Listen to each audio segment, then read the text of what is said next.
Wel, bore da. Diolch Anna Lowry. Ie, bore da? Bore da. Na ni, bril. Reit, mae'n hyfryd gweld chi gyd y bore yma. Croeso arbennig i chi yma. Croeso chi adre. Hefyd, os ydych chi'n gwylio, da ni'n siŵr ella bod y ffrydio'n gweithio bore yma. Gewn ni weld os na fydd o'n cael ei recordio. Ie, na ni. Os na fydd o'n i recordio roed o fyny pnawn yma eto. Croeso arbennig i Arwel hefyd, diolch yn fawr iawn am ddod. Da ni yn rili gwerthfawrogi fo a da ni yn edrych ymlaen. Fysa chi'n mynd â'n cyfarchyn i nôl i Gersalem. Cynarfon diolch yn bell, dwi'n gwybod, ond mae yna wahaniaeth mawr yn Cynarfon a Bangor yn does. Felly, ond diolch am ddod yma a da ni'n gweddio bendith Duw arna chi. Jyst eich atgoffa chi heno, felly cyfarfod am 5 o gloch ar Zoom. Wedyn, diolch i'r rhai nath fynd i'r bore coffi achub y plant ddoe. Yn Mhorthaethwydd hwnna, dyn ni'n deall bod 'na 1,500 wedi cael ei gasglu tuag at y daeargryn yn Hwrci a Syria, felly diolch yn fawr iawn i nath helpu fo hwnna. Atgoffa chi cwrdd aelodau nos Fercher. So nos Fercher am 8 o'r gloch fydd hwnna, dwi'n siŵr ar Zoom, so cofiwch am hwnna. Mi fydd yna stwff yn dod allan unna heno neu fori, dwi'n meddwl, ar gyfer y cwrdd yna dros e-bost gan Sylvia. Wedyn, cyffro a selar nos Wener, felly cyffro am 6:30, selar am 7:15 yn Ebenezer fydd hwnna. Eich atgoffa chi hefyd o'r e-bost ddod allan yn ystod, neu ddoe gan Dafydd ynglyn â symud i Penrosgarnedd. Hynny, dyn ni yn Penrosgarnedd, ond symud pellach mewn i Penrosgarnedd, I suppose. So os ydych chi efo unrhyw sylwadau neu rhywbeth, gyrwch nhw i Dafydd, jyst fel bod ni pawb wedi cael cyfle i roi di barn ynglyn â hynny. Wedyn, hefyd, rhoi gwybod i chi, dyn ni'n meddwl cael cyfarfod neu oedfa bedydd yn yr cwpl o fisoedd nesaf yma.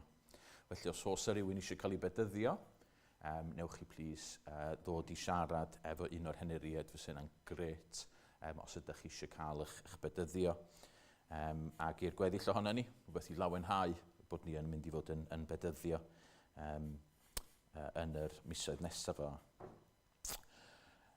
6 o Fawrth, dydd Sul 6 o Fawrth, da ni'n gobeithio cael cyfarfod prynhawn dydd Sul, rhyw fath o prynhawn fydd o, i drafod pethau efo'r adeilad. So dydd Sul 6 o Fawrth. So cadwch hwnna yn eich dyddiadur os gwelwch chi fod yn dda, ac mi fydd yna fwy o wybodaeth gan Dafydd yn dod am hwnna. Ac wedyn yn olaf eto, jyst rhywbeth i'ch dyddiadur, efo Rhodri yn cychwyn, Rhodri a Gweno yn cychwyn yma mis Mai, da ni'n gobeithio cael cwrdd sefydlu ar y 10 o Fai. So'r 10 o Fai, y dydd Sadwrn ydy hwnna. Peidiwch y poeni, mae'r dydd Sadwrn, neu yr cwpl o ddyddiau ar ôl i Prince Charles, ddod yn frenin ac yn y blaen, neu'r brenin Charles, so peidiwch y poeni am hwnna. Ond y 10 o Fai, da ni'n gobeithio cael cyfarfod sefydlu i Rhodri. Fydd yn hyfryd yn bydd. Na ni. Gret. Na'r cyfan, dwi'n meddwl. Na i weddio, a wedyn na i basio ymlaen i Arwel. Arglwyddiw Dad, diolch i ti am fore newydd, diolch i ti am dy ddaioni a dy gariad tuag ato ni. O Arglwyddiw Dad, da ni yn dod ato ti y bore yma, da ni yn dod o sefyllfaoedd gwahanol, da ni wedi cael wythnosau gwahanol, rhai ohono ni efallai wedi cael wythnosau hyfryd ac hawdd ac wedi pob dim wedi mynd yn rhwydd, eraill efallai wedi ffeindio pethau'n anodd, ond o Arglwyddiw Dad, da ni'n diolch bod ni'n dod ato ti fel dy blant di bore yma. Beth bynnag ydy'n sefyllfa ni, da ni'n gwybod bod ni'n dod at yn tad nefol. A Dad, da ni'n gwybod trwy Iesu Grist yn bod ni yn cael croeso. O Arglwyddiw Dad, maddau ni, Mae dde yn drygioni ni, yn derbyn di, da ni gyd wedi pechu. Yr wythnos yma, da ni'n dod yn enheiddiant ni'n hunain o gwbl. Ond da ni yn diolch bod ni'n dod yn rhydd oherwydd bod y gwaed wedi i roi trosta ni, bod yr aberth wedi i'w roi, bod Iesu wedi marw, a'i fod o wedi atgyfodi, a'i fod o rwan yn y nefoedd, yn eiriol trosta ni. A felly da ni'n dod y bore yma, da ni'n dod yn llawen, a da ni'n gofyn i ti helpu ni i daddoli di, helpa ni i ganu, nid jyst y geiriau efo'n cegau, ond gad i'n calonau ni wirioneddol ganu a daddoli di.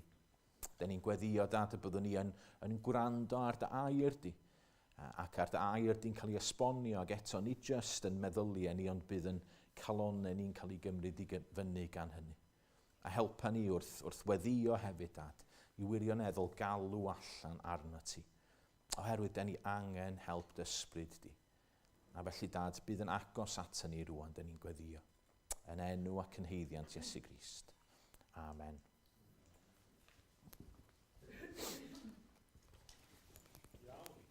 Di'r sain yn iawn? Dych chi'n clywed fi? Ardderchog. Gret, mae'n braf bod yma. Fel dwi'n meddwl, o'n i'n trafod efo ni ar y ffordd. Chwefro'r dweitha nes i yma, a ges i atgoffa gan Hywel. O'n i ar fagle ar y pryd, os ti'n cofio'n iawn, achos o'n i'n newid rhwygo'r Achilles yn neud rhywbeth dyle hen dynion ddim fod yn gwneud, ond dyna ni. Mae'n braf o gyda chi. Dyn ni wedi dod ynghyd i wrando ar air Duw, dyn ni wedi dod ynghyd i gyd addoli. So dewch i ni godi i ganu gariad dwyfol, uwch pob cariad, londer nefoedd, Cwrdd i lawr. Dewch i ni godi.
i ganu, sori ar yn traed o hyd, i ganu i'n atgoffa ni bod ni dod at i bresenoldeb Crist y sanctaidd un ger llaw.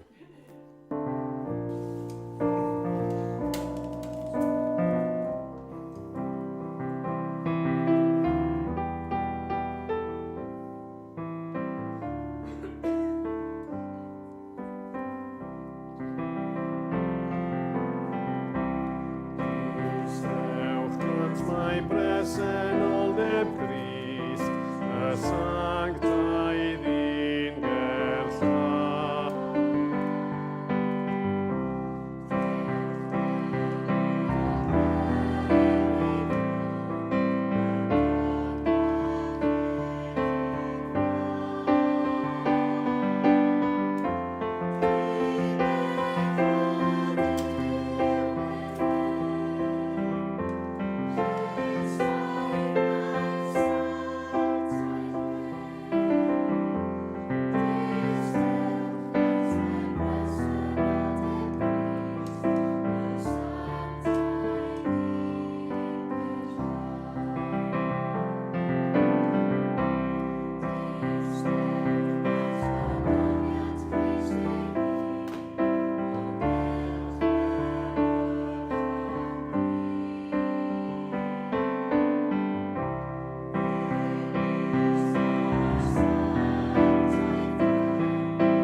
Iawn. So, blant, ydych chi eisiau dod ymlaen ar gyfer y bit yma? Dwi'n siŵr bod chi rili edrych ymlaen i ddod ymlaen ar gyfer y bit yma, dydych. Ges i Easter un o'r un yn gynharach, a Roslyn dweud bod hyn oedd y plant trwg yn Easter. Dwi'n meddwl wir? Falle, ie. Oce. Sy'n lle i bawb yma. Good, mae'n neis gweld cymaint o'n chi yma. Ydych chi wedi bod yn ysgol Sul yn barod? Rai o'n chi? Da iawn, da iawn. Reit, dwi'n mynd i ofyn cwestiwn i chi nawr, a dwi'n eisiau chi boeni yngen nhw. Okay? Dwi'n jyst eisiau chi ddeud y gwir wrtho fi, okay? Be ydych chi'n really licio?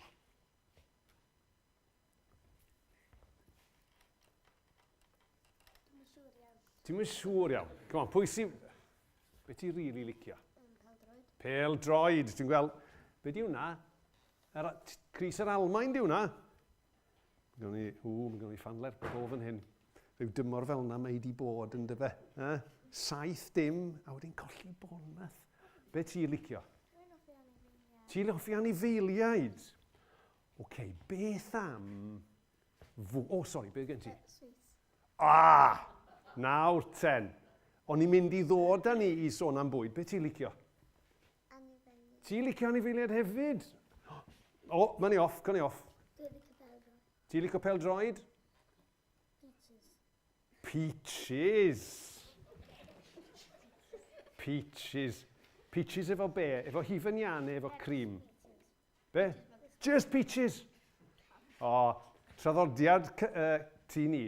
peaches efo cream bob pnawn di Sul. Chi'n gallu gweld nhw agor tin, dim rei fresh, just, no, Ann, no. I feel your pain. Ond pwy ddod bod ti'n licio sweets?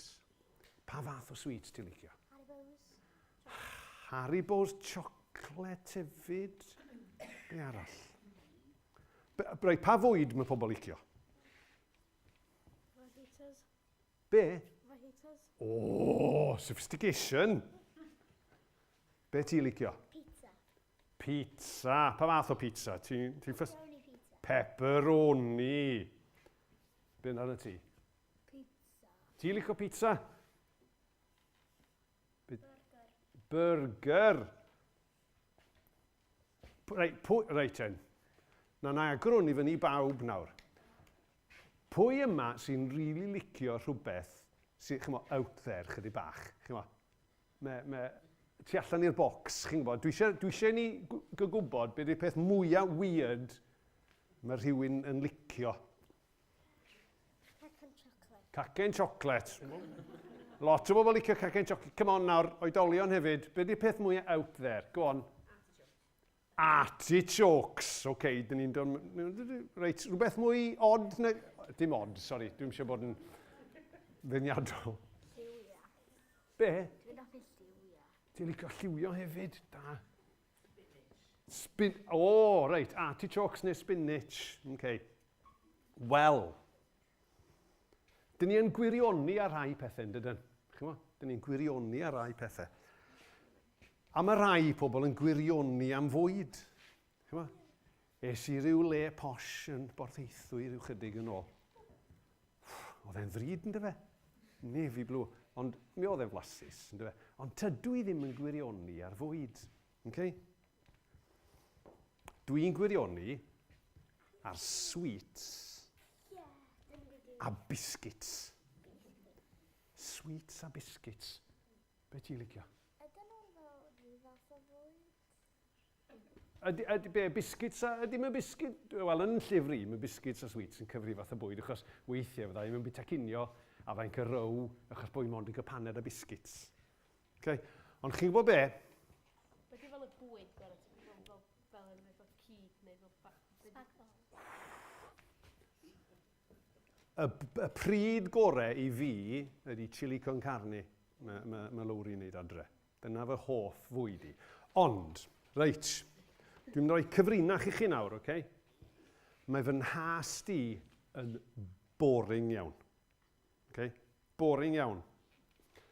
Achos dwi'n rili licio biscuits plaen. Dwi'n rili licio biscuits plaen. A dwi'n rili licio un teip o sweets. A o'n i siarad efo Hywel yn gynharach. Bob blwyddyn pan dwi'n mynd i Ffrainc, dwi'n rili edrych mlaen achos dwi'n cael mynd i'r archfarchnad i Leclerc a prynu Petit Beurres. Petit Beurres, just biscuits bach siap yna, chymod, biscuit reit blaen, ond mae'n chydig bach o, chymod, fenyn yn un nhw. Petit Beurres. A wedyn, pan dwi'n mynd i Ffrainc, dwi'n rili licio prynu carambars. Mae carambars fatha, ddim yn anhebyg i mawams. Okay? Ond maen nhw'n flasus iawn. Nawr ein, ydych chi'n mynd i gyfrinach, dwi'n hen. 2 flynedd yn ôl, yn ystod y clo, ges i fy mhenblwydd yn 60. Okay? Wow, 60. A yn y cyfnod clo, oeddech chi'n cael partis fatha normal, nag oeddech? Oedden ni gyd allan yn yr ardd. A o'n i'n eistedd allan yr ardd a fath y bocs yma. A dyma fi'n agor y bocs. A be oedd e oedd? biscuit fawr.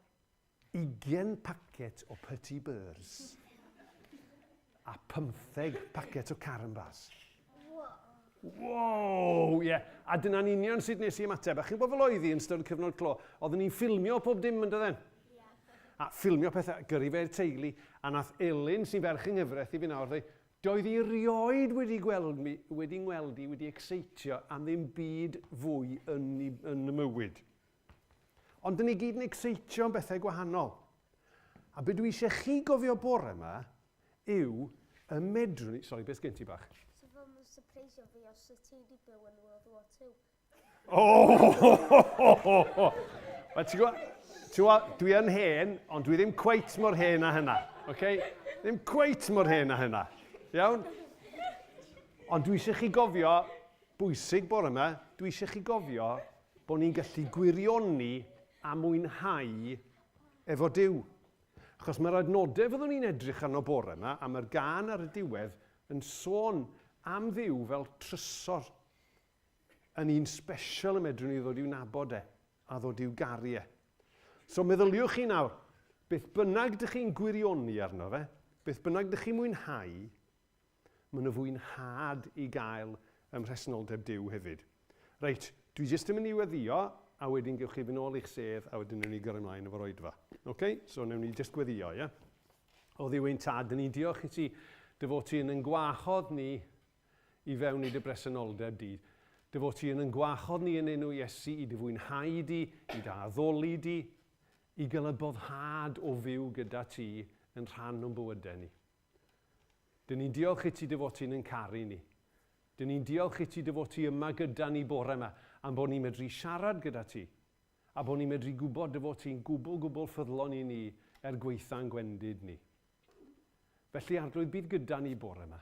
Ni di'n harwen ni'n mhellach yn yr oedfa yma, a bendithiau'r plant a ni fel oedolion wrth i ni feddwl ymhellach am y cyfan rwy ti wedi gwneud drosto ni a'r cyfan rwy ti'n parhau i wneud drosto ni.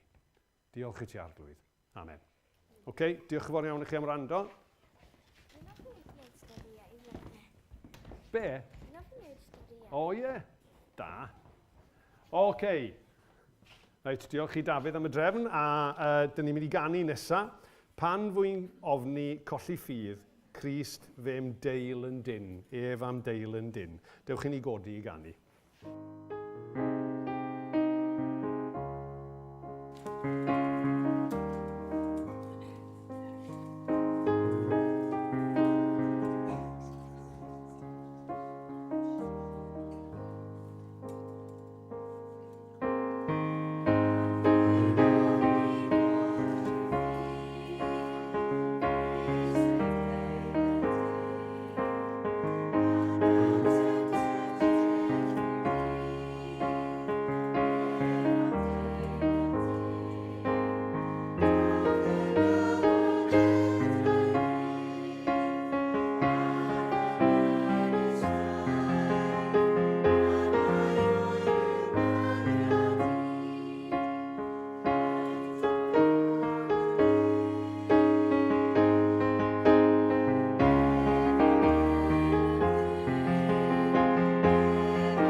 Ond mae darlleniad y bore yma yn dod o lyfr y Salmau, a dwi'n darllen Salm 19, fersiwn Bible.net, sydd gen i ymlaen ym hyn.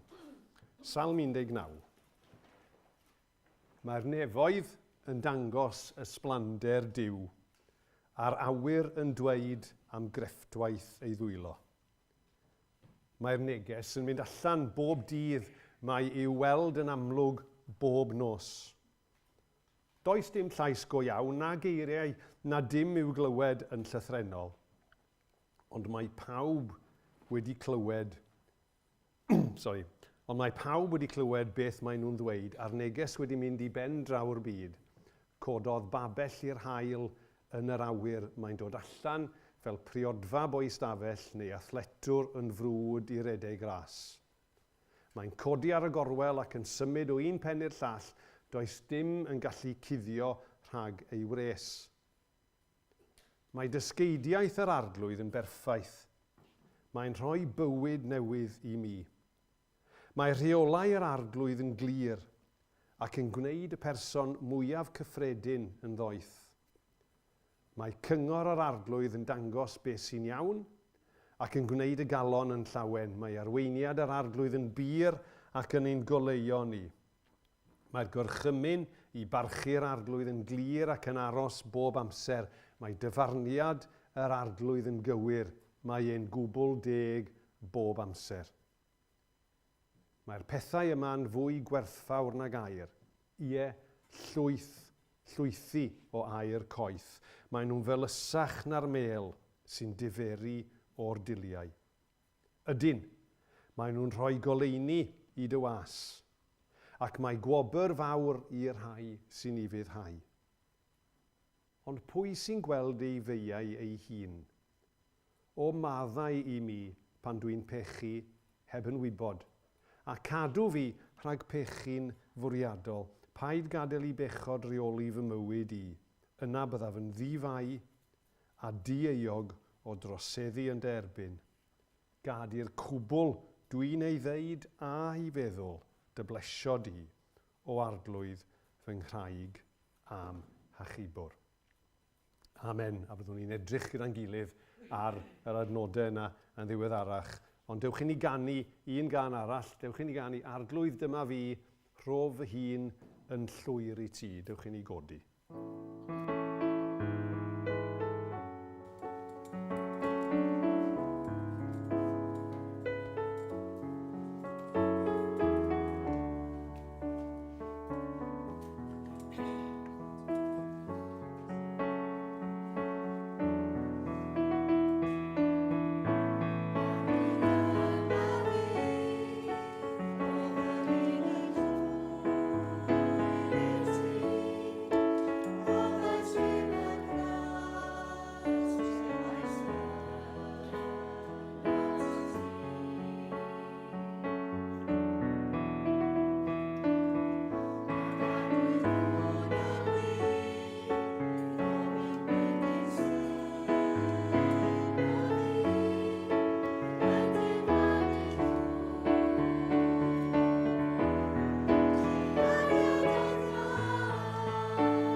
Iawn. Wel, jyst i ategu eto, dwi'n ddiolchgar iawn am y gwahoddiad. Fel o'n i'n deud, dwi'n meddwl yn gynharach Chwefror blwyddyn dwytha, dwi'n meddwl. Ar y pryd, o'n i ar fagle, neu o'n i ar un bagl, dwi'n trio cofio. Ond mae'n braf cael gwahoddiad nôl. A cael gwahoddiad nôl ato chi fel ydych chi ar drothwy pennod newydd, fel eglwys. O'n i'n falch iawn o glywed y newyddion bod Rhodri yn yr ata chi yn Weinidog, so mae'n adeg cyffroes a lot i feddwl amdano, yn does. Chi'n gwybod?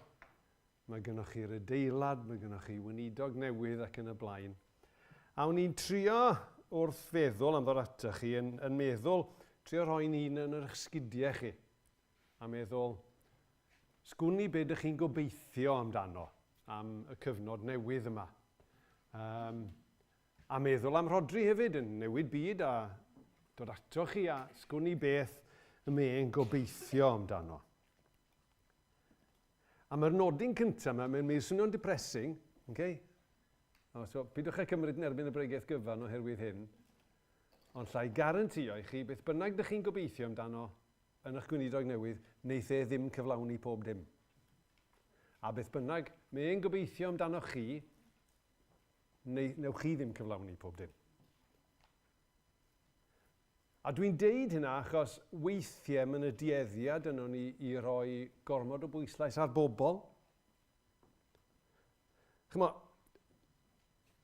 mae'n rôl bwysig i bobl ddiw yng ngwaith Duw.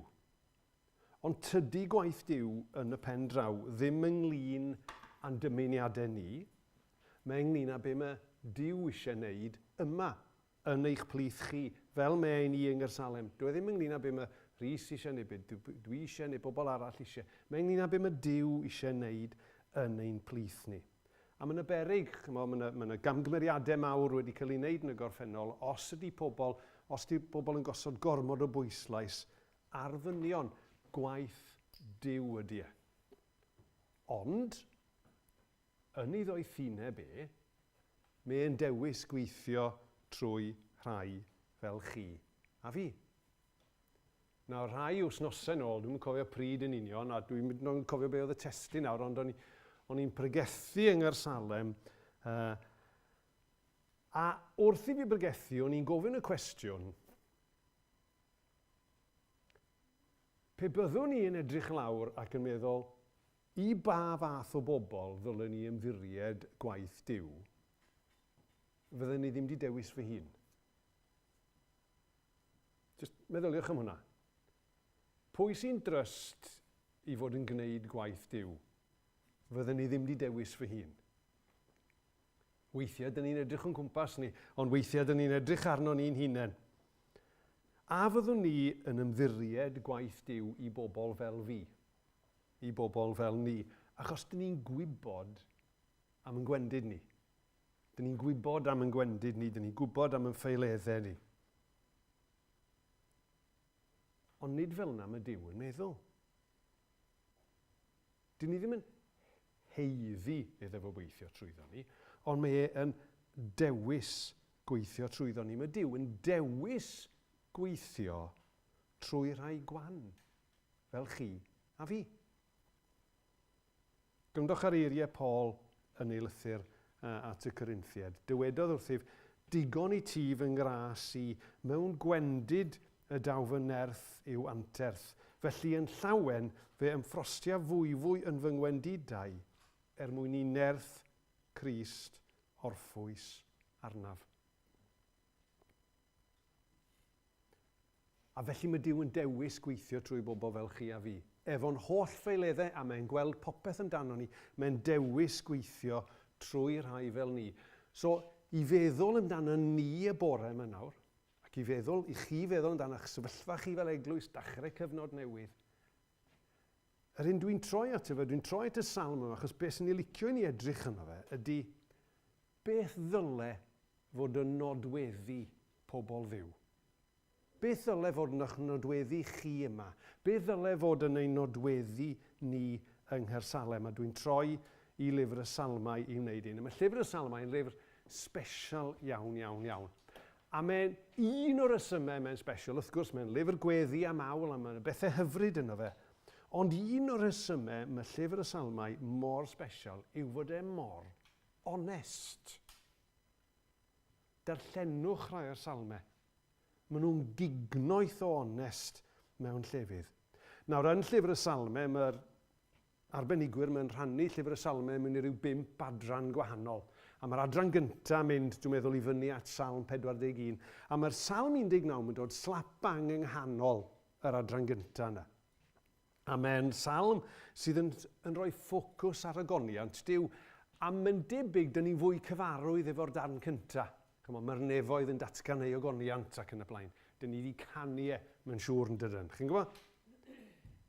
Mae'r nefoedd yn dangos ysblander Duw a'r awyr yn dweud am grefftwaith ei ddwylo. Ond mae'n mynd ymlaen i'r ail ran, a i'r ail ran dwi am fynd â ni bore yma, achos mae'r ail ran yn sôn am ei airau. Mae'n deud, mae dysgeidiaeth yr arglwydd yn berffaith, mae'n rhoi bywyd newydd i mi. Ac wrth edrych ar y rhan yna, dwi eisiau ni edrych ar yr un darlun yma, o fywyd plant Duw. A mae'n ddarlun sydd ymhell o be mae'r byd yn meddwl mae pobl Duw fel. Okay? Gofynnwch chi i bobl allan y fanna sut bethau di Cristnogion ac yn y blaen. Mi gewch chi rai yn dweud, o, maen nhw'n gwneud pethau da ac yn y blaen. Ond yn aml iawn gewch chi, o, maen nhw'n bobl sych, maen nhw'n bobl diflas, maen nhw'n bobl sy'n deud na i bob dim. Dyna'r ddelwedd sy'n allan y fanna. Ond dwi am awgrymu, wrth edrych ar yr adnodau bore yma, bod yna 3 peth yn dod allan yn y darlleniad yma am nodweddion pobl Duw. A dwi'n meddwl, mae gen i sleid yn... Sy'n ni nôl, ia? O, na, oce, dim ots, falle bod wedi gadw allan. O! Y 3 peth yw gwirionedd, gwendid a gwirioni. A dyna pam wnaethon ni siarad efo'r plant yn gwirioni gynharach. Gwirionedd, gwendid a gwirioni. A'r cyntaf di gwirionedd. Gwrandwch ar be mae'r salm yn deud, ar nodau 7 i 9 yn y salm. Mae dysgeidiaeth yr arglwydd yn berffaith. Mae'n rhoi bywyd newydd i mi. Mae rheolau yr arglwydd yn glir ac yn gwneud y person mwyaf cyffredin yn ddoeth. Mae cyngor yr arglwydd yn dangos beth sydd yn iawn ac yn gwneud y galon yn llawen. Mae arweiniad yr arglwydd yn bir ac yn ein goleuon ni. Mae'r gorchymyn i barchu'r arglwydd yn glir ac yn aros bob amser. Mae dyfarniad yr arglwydd yn gywir. Mae'n gwbl deg bob amser.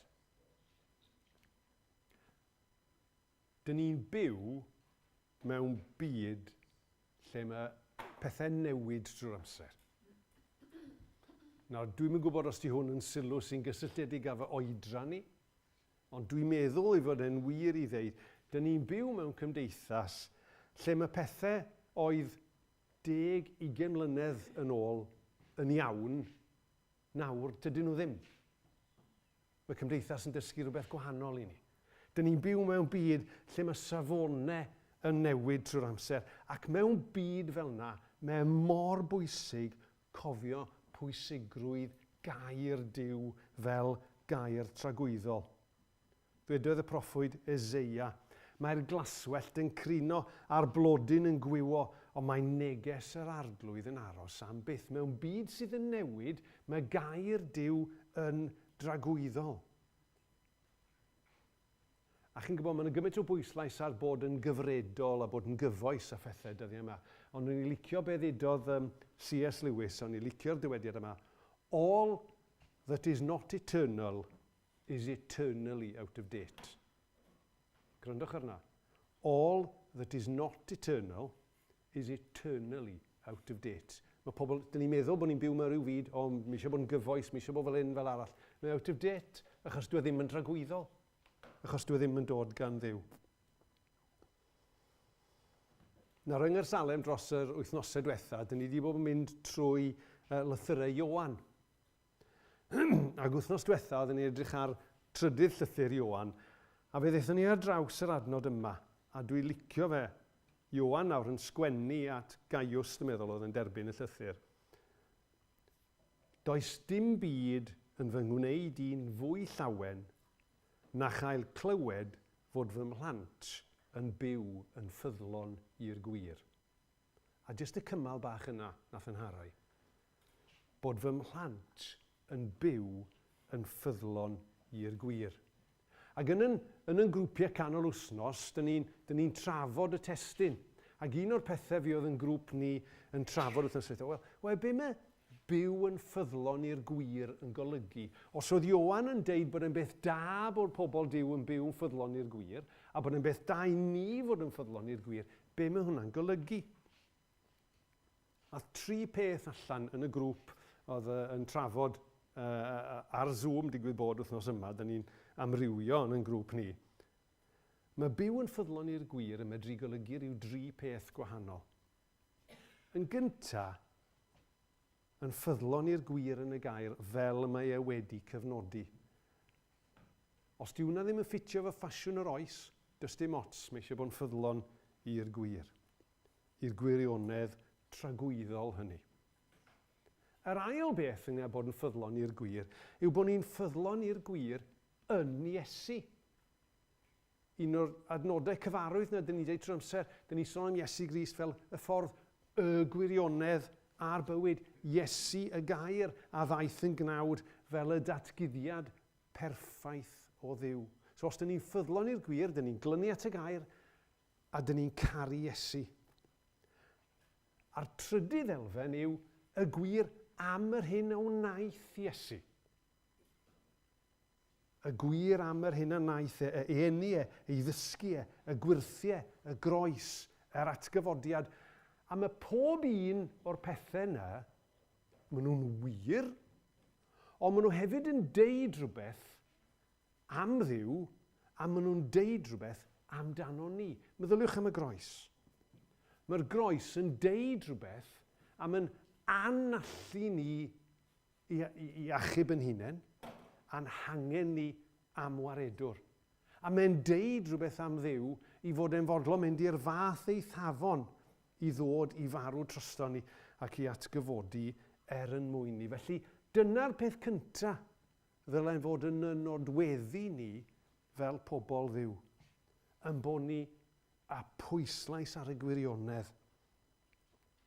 Y gwirionedd y gair yn bwysig. Sylwch rai o'r pethau oedd y salmydd yn deud, mae'n rhoi bywyd newydd i mi. Mae'n gwneud y person mwyaf cyffredin yn ddoeth. Mae'n dangos beth sy'n iawn ac yn gwneud y galon yn llawen. Mae yn ein goleio ni. Meddyliwch am yr holl bethau hyn. Ydyn ni yn bobl sydd yn ymhyfrydu yn ac yn cael gwerth yng ngwirionedd Duw.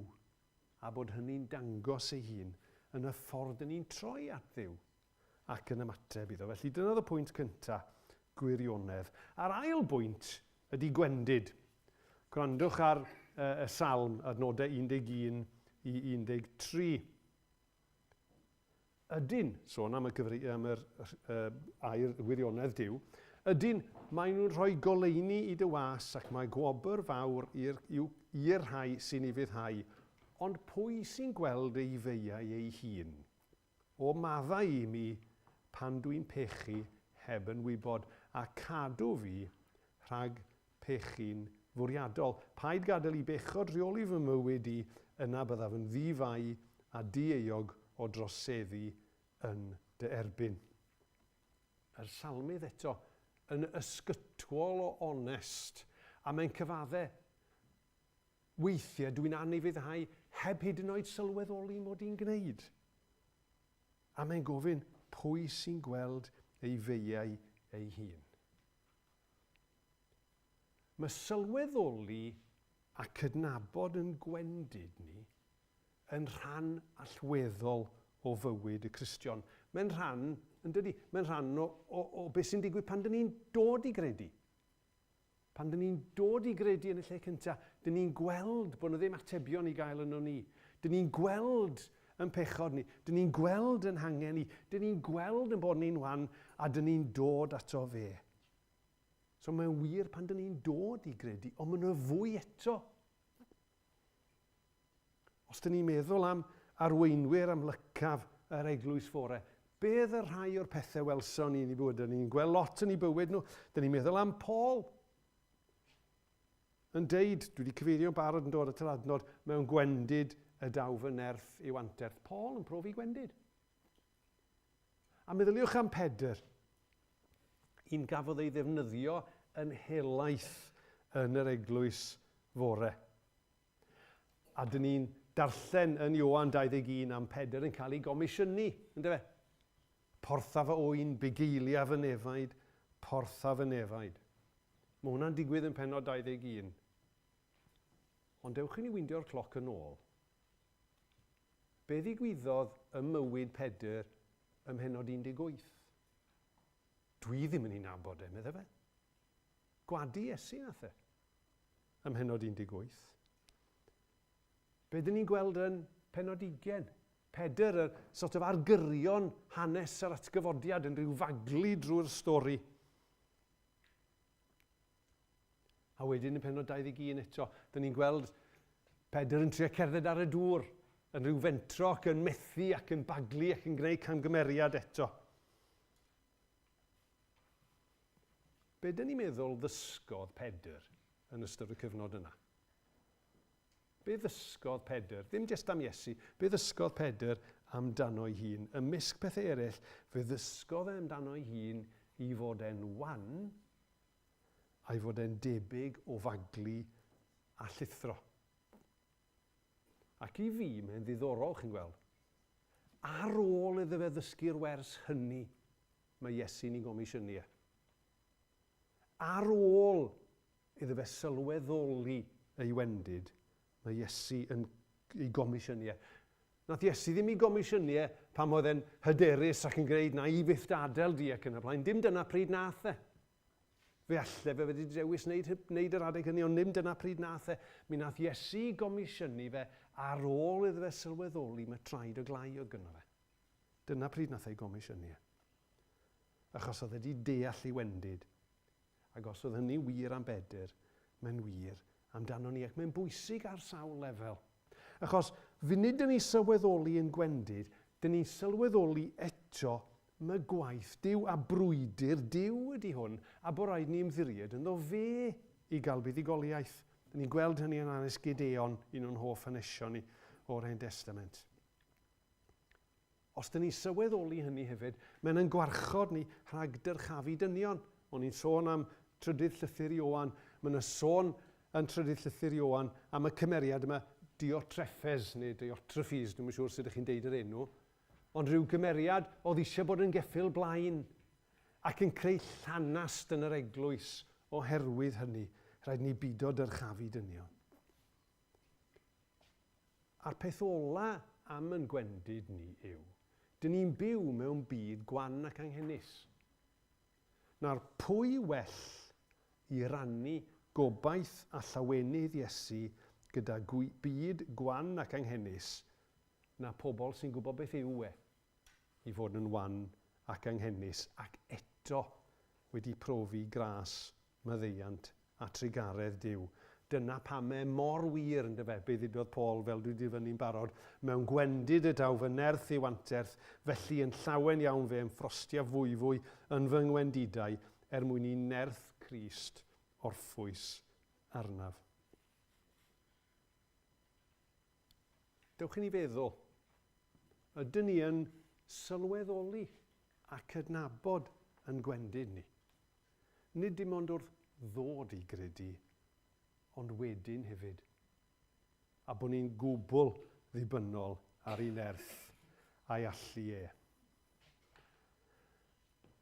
A'r trydydd pwynt ydy gwirioni. Grandwch ar adnod 10. O'n i sylwi, nath neb ddeud mel pan nes i ofyn pa fwyd oeddech chi'n licio.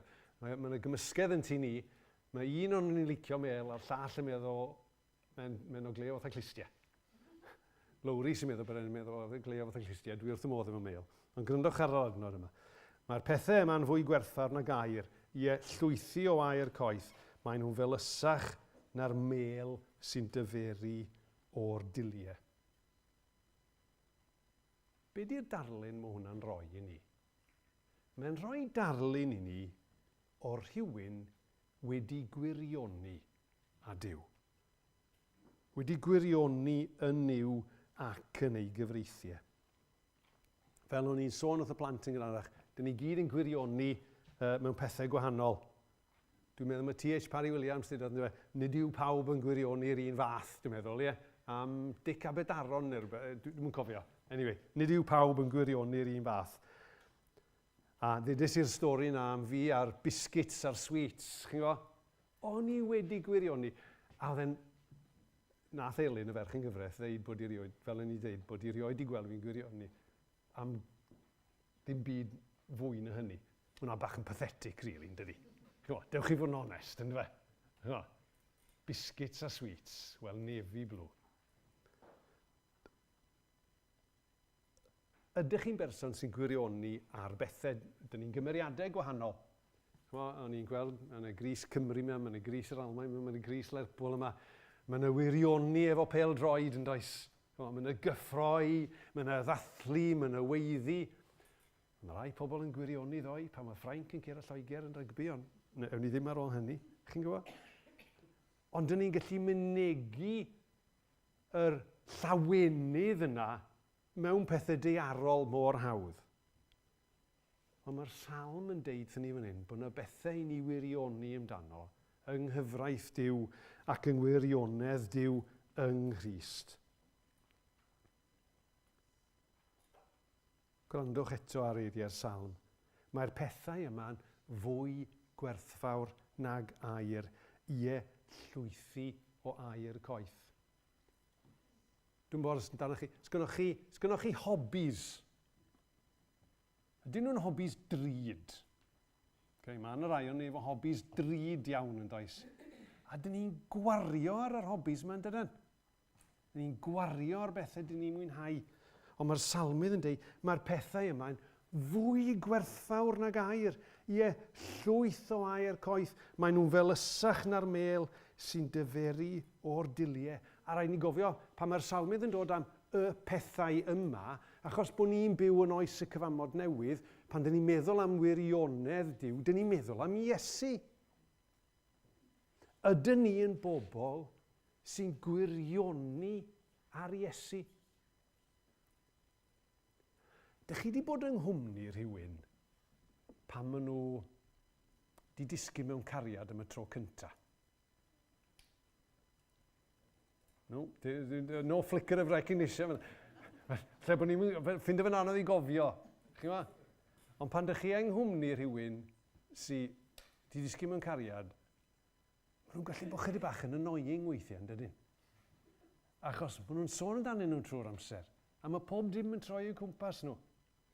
Na ddim brydychu unrhyw gyfrinachau, ond mae tri mab gen i, mae un wedi priodi, mae un arall yn priodi Pasg, a mae un arall yn priodi mis Medi. So mae'n o go yn ti ni. A chymod beth ydych chi'n sylwi, pan maen nhw efo'r un maen nhw'n ei caru, maen nhw'n wahanol. Pan maen nhw efo'r un maen nhw'n caru, all of a sudden nhw eisiau helpu'n gegin. Never happened before, ynddo fe? Dyn nhw'n goffo gofyn, gai helpu? Waw!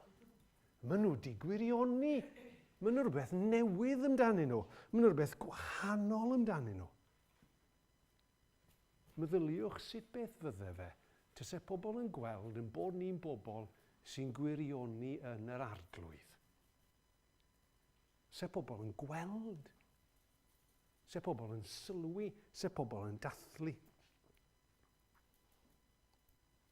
A mae mwynhau yr hyn y mae Duw yn cynnig i ni'n bwysig. Mae mwynhau yr rhoddion mae'n rhoi i ni yn werthfawr iawn, iawn, iawn.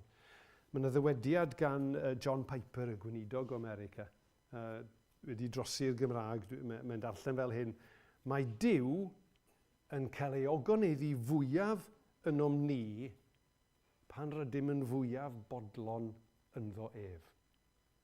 Mae Duw yn cael ei ogoneddu fwyaf ynom ni pan rydym yn fwyaf bodlon ynddo ef. Mae wedi'n creu ni i'w fwynhau. Nes i sylwi a dyd y gwir, a diolch i'r sawl sydd wedi dewis yr ymyna. Yn rhywle yn fan hyn, yn un o'r cyneuon,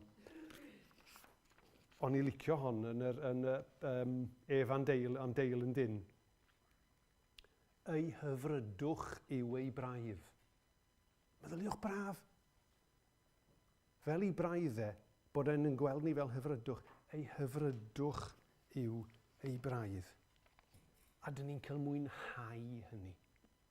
Dyn ni'n cael mwynhau y fendith mae'r arglwydd yn cynnig i ni. A chi'n gwybod, fel nes i awgrymu, mae hyn mor wahanol yn y darlun sydd gan bobl o Gristnogion yn gyffredinol. A chi'n gwybod, am hwnna lawr lot i ni. Dwi'n dal i gofio rhywun o'n i'n gweithio efo estalwm. O, ti'n boring arwel. Ti fath ryw Gristyn di Sul. Dyna oedd y dywediad. Gristyn di Sul, boi sych, ti'n deud na wrth popeth, chi'n gwybod? Ond oedd y person ddim yn gweld gymaint o ni mewn cariad a Iesu. Oedd y person ddim yn gweld gymaint o goniant sydd i'w gael yn yr arglwydd, yn ei wirionedd ymherson Iesu Grist. Achos mae'r darlun yn y Beibl mor wahanol. Be dyn ni'n darllen yn y Beibl? Fyddwn ni'n canu yn y gan ola, trysor mwyaf i fy enaid sych, a ydych chi'n cofio'r ddameg yna? Y trysor yn y cae, a'r dyn y fodlon gwerthu pob dim mwyn cael yr un trysor yna. Y peth mwyaf gwerthfawr erioed, perthynas a Duw yn Iesu. Ydyn ni yn bobl sydd wedi gwirioni ar wirionedd Duw ac ar Iesu y gwirionedd hynny yn berson. So nodweddion bobl Dduw, caru'r gwirionedd, adnabod yn gwendid a gwirioni. Dych chi fel eglwys, fel nes i ddeud, ar drothwy cyfnod newydd. A beth bynnag arall am yna lot o bethau gynnwch chi i drafod. Dwi wedi bod yn yr un lle â chi yn y gorffennol. A mae eisiau trafod pob dim. A mae eisiau gwneud pob dim yn iawn. Ond yng nghanol hwnna i gyd, beth am i ni gadw'n ffocws, chithau fan hyn, nynau yng Ngyrsalem yr un fath, ddim yn gymaint ar y pethau yna. Ond ar beth ddylen fod yn nodweddu ni fel pobl Dduw. Bod ni'n bobl sy'n caru'r gwirionedd, yn adnabod yn gwendid ac yn gwirioni ar ein perthynas efo'r arglwydd. Felly beth am i ni weddio a gweddio'n disgwylgar y bydd Duw yn gweithio yn a thrwy yr eglwys yma, achos mae yna gymaint o angen, chi'n gweld? Mae yna gymaint o angen i bobl glywed y newyddion da. Dyn ni'n byw mewn byd sy'n sychedu am wirionedd a gobaith a chysondeb a mae'r neges yna gynno ni. Ac yn ail, dewch i ni roi yn un yn llaw Duw. A gadael iddo fe yn defnyddio ni a meithrin y nodweddion hynny yn ein bywydau. Ac yn fan hyn, dwi'n mynd sôn am weinidogion, dwi'n mynd sôn am arweinyddion, dwi'n sôn am yr aelodau i gyd. Yn weinidogion, yn arweinyddion, yn aelodau, yng nghanol pob prysurdeb arall, bod ni rhoi gwerth ar y gwirionedd tragwyddol yn Iesu ac yn air Duw. Bod ni'n sylweddoli a chydnabod yn gwendid ni. A trwy hynny, bod ni'n profi a chydnabod nerth Duw a wedi'n gwirioni ar y fath fraint sgynno ni. Dewch i ni weddio. O Dduw ein tad. Mae dy neges di ni mor gyffroes. Mae dy neges di ni mor arbennig. Rwyt ti'n dod ata ni efo'r gwirionedd y medrwn ni ddibynnu'n llwyr arno fe. A'r gwirionedd hynna wedi dod yn gig a cnawd yn Iesu. Diolch i ti dy fod ti'n delio efo ni yn ein gwendid ac felly dyn ni'n falch o gydnabod o dy flaen di yn bod ni yn wan a bod ni'n llwyr ddibynnol arno ti. Agor ein llyged ni arglwydd a cnesa'n calonau ni eto fel yn bod ni'n gwirioni arna ti. A trwy hynny bod ni eisiau estyn allan fel bod eraill yn cael gwybod hynny a phrofi hynny hefyd. Diolch i ti hefyd, Arglwydd, am fod gyda ni yma bore yma. A dyn ni'n gweddio nawr yn benodol dros y dyfodol i Capel y Ffynnon. Dyn ni'n gweddio dros Rhodri, dyn ni'n gweddio dros yr arweinyddion, dyn ni'n gweddio dros yr eglwys gyfan. Y byddwn ni, a Nineng yn Arfon hefyd, y byddwn ni'n dod yn bobl sydd yn cael yn nodweddu gan y pethau pwysig yma roedd y salmydd yn sôn amdano fe. Arglwydd, allwn ni mond wneud hyn. Wir allwn ni mond wneud hyn yn dy nerth di. Symud yn ein plith ni, gweithio trwyddo ni, newidia ni lle dyn ni angen yn newid, fel bod y cyfan yn dy dderchafu di ac yn rhoi clod a mawl i ti. Amen. O, dewch i ni ganu i ddiweddu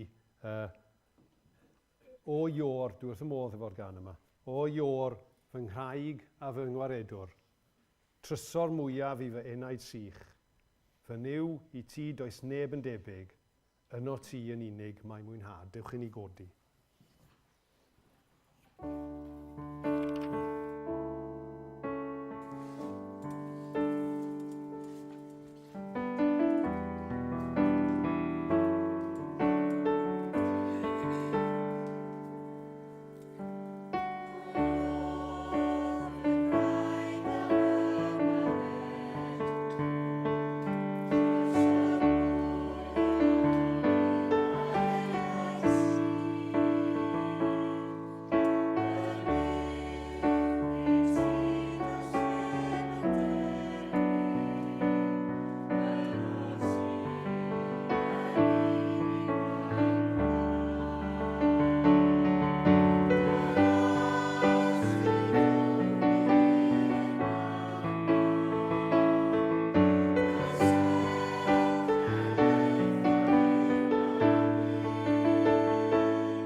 Wel, i orffen fel bendith, dwi am ddarllen y geiriau hyfryd ma o penod 6, llyfr Niwmeri.